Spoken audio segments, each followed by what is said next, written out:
What does it really mean to document nature? In a time when climate and conservation dominate global conversations, two West African countries, Burkina Faso and Mali, have made history by unveiling the most comprehensive botanical guide ever produced for the region. A landmark publication now catalogs the extraordinary plant diversity across these nations, opening new paths for research, conservation, and global cooperation. A landmark guide rooted in decades of research. This isn't just a book, it's a scientific and cultural milestone. Titled The Illustrated Flora of Burkina Faso and Mali, the guide is the result of more than 40 years of dedicated research and collaboration.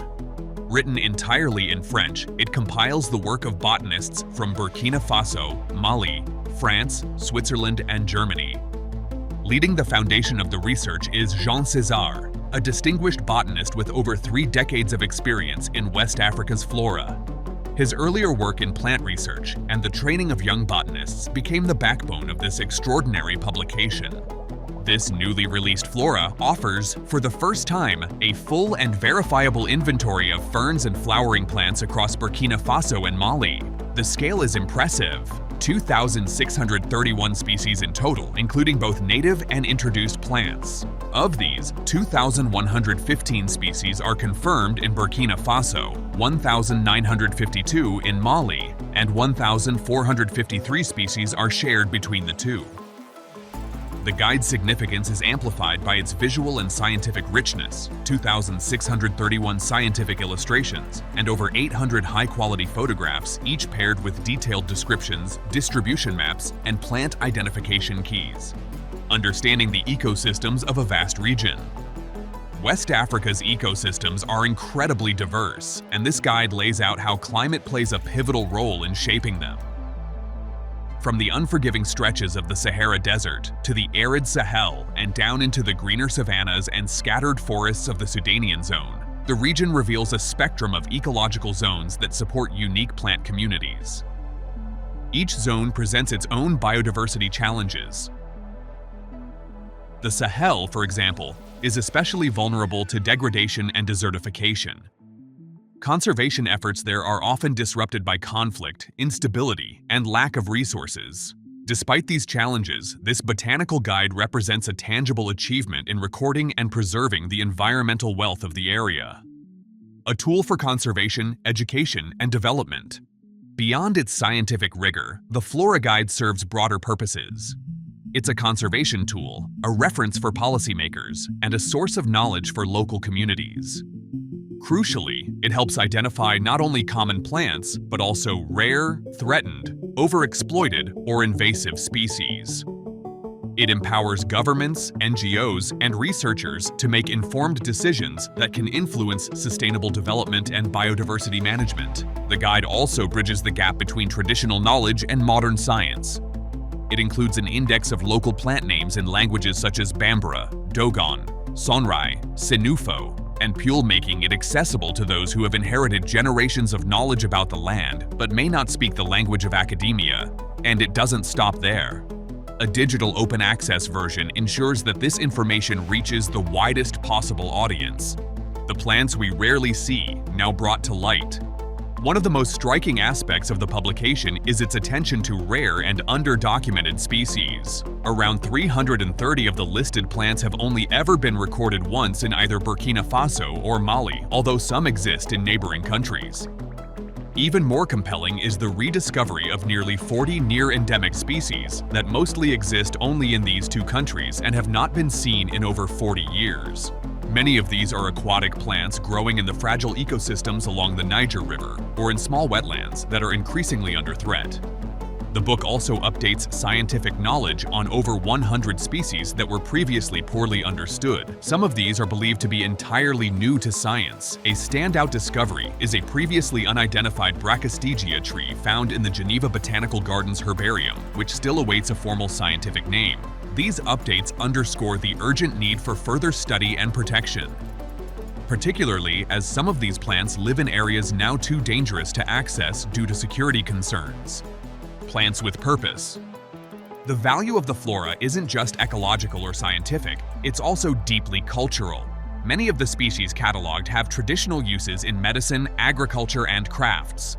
Over 120 plants with medicinal value were identified in the guide, and having accurate scientific names allows for deeper studies into their properties, safety, and potential for sustainable use. In regions where access to formal healthcare is limited, traditional medicine plays a vital role. Correctly identifying and preserving medicinal plants is crucial not just for cultural preservation, but for community health and resilience. Publishing in a time of uncertainty. It's hard to overstate how remarkable it is that this guide was published at this time. Insecurity across the Sahel has made fieldwork dangerous and, in some areas, impossible. Rangers can no longer safely move between conservation sites, and whole regions have become inaccessible. Against that backdrop, the illustrated flora of Burkina Faso and Mali becomes more than a book, it becomes a symbol of resilience. Africa's wider biodiversity crisis and the global funding gap. Zooming out from Burkina Faso and Mali, we see that the biodiversity challenges facing Africa are continent-wide. Africa is home to 8 of the 36 recognized global biodiversity hotspots regions that are both irreplaceable and under severe threat. Many of these areas have already lost over 70% of their native vegetation, including the East African coastal forests, which are ranked among the top 10 most endangered biodiversity hotspots in the world. The Congo Basin, a rainforest larger than Western Europe, recently overtook the Amazon as the world's most significant carbon sink. Its value in removing carbon from the atmosphere is estimated at $55 billion per year. Yet, deforestation is accelerating cutting through the Congo, sweeping across West Africa, and eroding the continent's ability to provide these critical ecosystem services. Global Biodiversity Framework and the 30 by 30 Vision. At COP15 in 2022, nations around the world agreed on the Global Biodiversity Framework. Central to this plan is the 30 by 30 goal, to ensure that by the year 2030, at least 30% of Earth's terrestrial and marine ecosystems are effectively protected. This includes land, inland water, and coastal marine areas, particularly those of high ecological importance. Africa's current numbers fall short.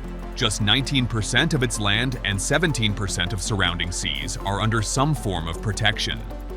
To manage the continent's 1,812 national parks, covering a combined 3.1 million square kilometers, will require an estimated $10.2 billion annually, and that's without accounting for additional protected zones that are home to large wildlife like lions, which need an extra $1 to $2 billion annually.